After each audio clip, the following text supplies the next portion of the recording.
है this is लफकोश। सो आज की इस वीडियो में हम लोग रिवाइज करने वाले हैं SS 600 जिसका नाम है using the work of another auditor. तो देखो ये ऐसे बहुत ही आसान है, 2 पेज में पूरा ख़त्म हो जाएगा। ये हैंड रिटन नोट्स है, 2 मिनट में ख़त्म हो 2 पेज में ख़त्म हो जाएगा। अब देखो ये ऐसे बोलता क्या है। सबसे पहले ये देखो SS 600 नाम है using the work of another auditor. तो अनदर ऑडिटर अप्लीकेबल कब होता है? तो अनदर ऑडिटर पिक्चर में तब आएगा जब एक कंपनी का या तो कोई सब्सिडरी हो, या तो कोई एसोसिएट हो, या कोई जॉइंट वेंचर हो, या कोई ब्रांच हो। कहने का मतलब है एक कंपनी का एक पार्ट का यानी कि एक कंपोनेंट का ऑडिट मैं कर रहा हूँ और दूसरे कंपोनेंट का ऑडिट कोई और ऑडिटर कर रहा है। उसी केस में अप्लीकेबल होगा SS 600 using the work of another auditor. ठीक है। अब देखो मान लो एक कंपनी है A लिमिटेड। वो A लिमिटेड का 2 ब्रांच है। अब वो 2 ब्रांच में एक ब्रांच का ऑडिट कोई और कर रहा है और एक जो हेड ऑफिस है उसका ऑडिट मैं कर रहा हूँ और जो CFS लेवल पे भी ऑडिट मैं कर रहा हूँ। तो उस केस में बताओ जो उस कंपनी का ब्रांच है उसका जो अनदर ऑडिटर है उसका भी जो ऑडिट रिपोर्ट है उसको मैं कंसिडर करूँगा कि नहीं करूँगा? करना पड़ेगा, क्योंकि वो भी इसी कंपनी का पार्ट है। या मान लो सब्सिडरी है तो उस सब्सिडरी का भी तो अपने को लास्ट में कौन सो करना पड़ेगा। तो कौन सो करते समय जो वो ऑडिटर का रिपोर्ट है उसको कंसिडर करना पड़ेगा। तो इस ऐसे में अपने को यही पढ़ना है कि कब कंसिडर करना है, कैसे करना है, इसको लेकर। तो देखो सबसे पहला क्वेश्चन ये है, factor to be consider while accepting position of principal auditor. मान लो आप एक CA हो और आपके पास एक CFS का ऑडिट आया। CFS मतलब कौन सो का ऑडिट आया जिसका 2-4 सब्सिडरी है, एसोसिएट है, जॉइंट वेंचर है। तो आप उसका ऑडिट एक्सेप्ट करने से पहले क्या क्या चीज़ों को सोचोगे? तो देखो यहाँ पे 3 पॉइंट है। पहला देखो, सबसे पहले देखोगे कि financial information as a whole पूरे CFS का मेटेरियलिटी क्या है, आपको वो देखना पड़ेगा। उसके बाद आपको उसको लेकर नॉलेज क्या है, उसका जो बिजनेस है पूरे कंपोनेंट का बिजनेस, उसका सब्सिडरी का बिजनेस, उसका एसोसिएट का बिजनेस, वो सब का बिजनेस क्या है उसके बारे में आपका कोई नॉलेज है। दूसरा आपको नॉलेज देखना है। तीसरा देखना है कि आपको रिस्क कितना लग रहा है, risk of material misstatement as a component wise कितना है। तो आप लोग को ये 3 देखना है। बिफोर एक्सेप्टिंग सच ऑडिट आपको ये देखना पड़ेगा कि मटेरियलिटी लेवल क्या है पोर्शन का, उसके बाद नॉलेज आपका क्या है उस कंपोनेंट का, और risk of material miss statement क्या है उस कंपोनेंट का। ठीक है। और कुछ अपना आपको देखना पड़ेगा कि इस ऐसे में जो भी प्रोसीजर बताया गया है क्या वो सारा प्रोसीजर आप लगाने के लायक भी हो या नहीं हो। ठीक है। तो ये 4 चीज़ देखना है कि आपको ऑडिट एक्सेप्ट करने से पहले आपको 4 फैक्टरों को कंसिडर करना है। पहला मटेरियलिटी कितना है, दूसरा नॉलेज क्या है आपका कंपोनेंट का, तीसरा risk of material miss statement क्या है, और चौथा कि जो भी प्रोसीजर बताया गया है इस ऐसे में क्या वो प्रोसीजर करने के लायक भी अब हो या नहीं हो। Component audited by other auditor resulting in the principal auditor having significant participant in such audit, उसका प्रोसीजर आप कैसे करोगे। तो ये हुआ पहला क्वेश्चन। ठीक है। अब देखो दूसरा क्वेश्चन है कि आपने ऑडिट एक्सेप्ट तो कर लिया, अब उस ऑडिट को करोगे कैसे भाई, कैसे करना है। तो देखो दूसरा क्वेश्चन एग्जाम में आ सकता है, audit procedure to be perform by principal auditor. यहाँ पे क्या है, प्रिंसिपल ऑडिटर। तो देखो जो प्रिंसिपल ऑडिटर है ना वो क्या करेगा, सबसे पहले जो कंपोनेंट का ऑडिटर है उसके काम पे रियलाई करेगा ना, क्योंकि वो लोग भी तो CA है। अगर इंडिया में है तो जो ऑडिटर है अदर सब्सिडरी का तो वो भी तो CA है, तो उसके काम पे आपको रियलाई करना पड़ेगा, उसका ऑडिट रिपोर्ट पे आपको रियलाई करना पड़ेगा। बट हाँ आपके पास राइट है, किस चीज़ का right to visit and examine records of component. अगर आपको लग रहा है कि वो CA की रिपोर्ट में कुछ उल्टा सीधा है तो एक काम करो, विजिट कर लो साइट को और वहाँ पर जाके देख लो कंपोनेंट का रिकॉर्ड्स को, आप भी वेरीफाई कर सकते हो। ये कौन कर सकता है, प्रिंसिपल ऑडिटर। अब दूसरा देखो, पहला तो आपको ये रियलाई करना है। दूसरा अगर मान लो कि जो कंपोनेंट का ऑडिटर है वो CA नहीं है, ऐसा कैसे हो सकता है। तो मान लो एक कंपनी का जो सब्सिडरी है वो इंडिया में नहीं इंग्लैंड में है, तो वहाँ पे तो इंडिया का CA होगा नहीं, इंग्लैंड का CA होगा। तो उस केस में वहाँ पर जो ऑडिटर है उसका आपको देखना है प्रोफेशनल कॉम्पिटेंस कि वो इस ऑडिट का को करने लायक था भी या नहीं है। ऐसा कुछ देखेंगे, रियल लाइफ में देखते नहीं है, पर आपको एग्जाम के लिए लिखना पड़ेगा कि कंसिडर करेंगे professional competence of other auditor if other auditor is not a member of ICAI। कहने का मतलब वो इंडिया का CA नहीं है। तो ठीक है, और उसके बाद आपको कुछ एडिशनल प्रोसीजर करना पड़ेगा। अब जो एडिशनल प्रोसीजर करना है ना एग्जाम के लिए, यही इंपॉर्टेंट है। Principal auditor should perform following additional procedure to obtain sufficient and appropriate audit evidence that the work of other auditor is adequate for principal auditor purpose। तो ये अदर क्या प्रोसीजर है अपने को देखना है, ये देखेंगे लगभग अपना जो इससे है वो ख़त्म हो जाएगा। ठीक है, तो देखो अपने को एडिशनल प्रोसीजर क्या लगाना है। तो पहला एडिशनल प्रोसीजर है सफिशिएंट कोऑर्डिनेशन। सफिशिएंट कोऑर्डिनेशन लगाना बहुत ही ज़रूरी है।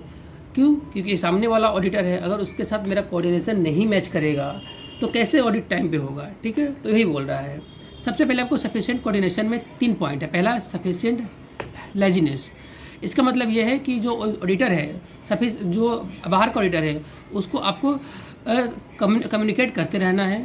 दूसरा जो प्रिंसिपल ऑडिटर है यानी कि आपको ऐसा हो सकता है कि आप एक डिटेल क्वेश्चनरी लिख के भेजो सामने वाले ऑडिटर को कि ये देख ये मेरा कुछ क्वेरी है, तुम इस पे अपना रिपोर्ट दे या इसका आंसर दे। तो ही बोला देखो principal auditor may require other auditor to answer a detailed questionnaire on some matters and other auditors response to such questionnaire on timely manner.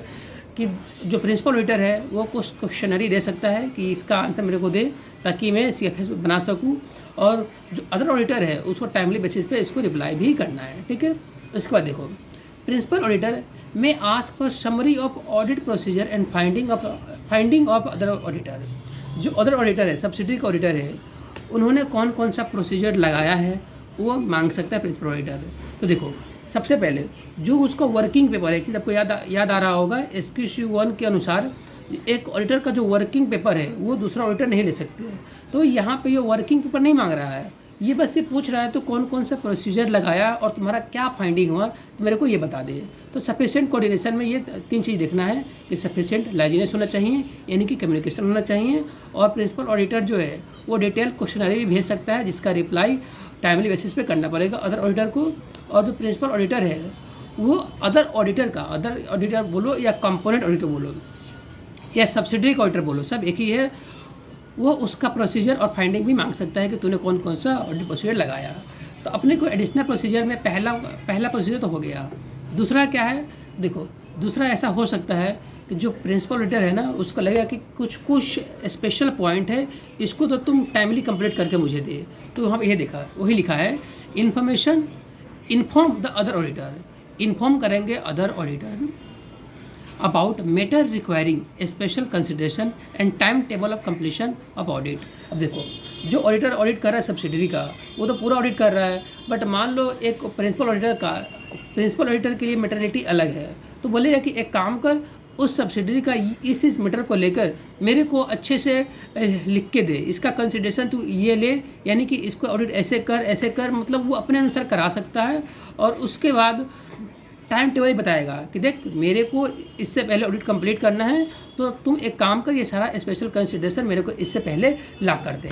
ठीक है, अब देखो एक तीसरा और लास्ट है, एडवाइस करेंगे अदर ऑडिटर को, advise other auditor of the significant accounting auditing and reporting requirement and obtain करेंगे representation as to comply with them.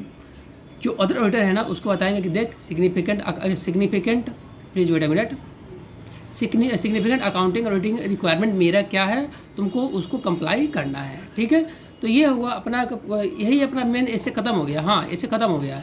पहला क्या है, आपको प्रिंसिपल ऑडिटर बनने से पहले क्या क्या चीज़ों को ध्यान में रखना पड़ेगा और उसके बाद आप ऑडिट कैसे करोगे। अब देखो कुछ मिसलिनियस पॉइंट्स है उसको देखते हैं, फिर ये 10 मिनट में ख़त्म ही हो जाएगा। देखो स्पेशल नोट, पहला तो ये है जो प्रिंसिपल ऑडिटर है ना वो उसका कोई राइट नहीं है कि वो वर्किंग पेपर मांग सके अदर ऑडिटर का। इसके लेकर अपना जो एज़ पर एस 230 डॉक्यूमेंटेशन वाला और SQC 1 इसके अनुसार आप नहीं मांग सकते हो। ठीक है, तो इसमें एक ऐसा क्वेश्चन है SS 600 में जहाँ पे बोलेगा कि क्या प्रिंसिपल ऑडिटर ये मांग सकता है? तो आंसर देना आपको SQ1 और SC 230 के अनुसार, ठीक है। अब देखो division of responsibility, principal auditor और सब्सिडरी का ऑडिटर या कंपोनेंट का ऑडिटर, वो दोनों का रिस्पॉन्सिबिलिटी क्या है ये देखो। Principal auditor are not responsible for work done by other auditor. जो प्रिंसिपल ऑडिटर है ना, वो अदर ऑडिटर को जो काम करके दिया है उसके लेकर वो रिस्पॉन्सिबल नहीं है। मगर आपको पहले से डाउट था, सस्पिशियस था about reliability of work perform by other auditor, उस केस में आप भी लायबल हो जाओगे, आप ही रिस्पॉन्सिबल हो जाएगा। तो देखो नॉर्मली जो सब्सिडरी का ऑडिटर है उसके काम को लेकर प्रिंसिपल ऑडिटर रिस्पॉन्सिबल नहीं है। मगर प्रिंसिपल ऑडिटर को पता है कि ये काम वो गलत किया है या इसके ऊपर मेरा सस्पिशियस पहले से था, तो उस केस में प्रिंसिपल ऑडिटर भी लायबल हो जाएगा।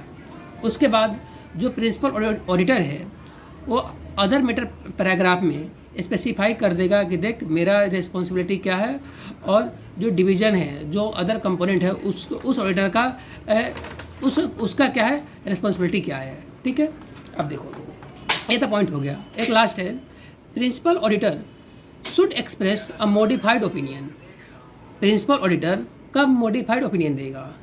तो पहला पॉइंट है work of other auditor can not be use. जो अदर ऑडिटर है या कंपोनेंट ऑडिटर है उसका काम को मैं यूज ही नहीं कर पा रहा हूँ। क्यों?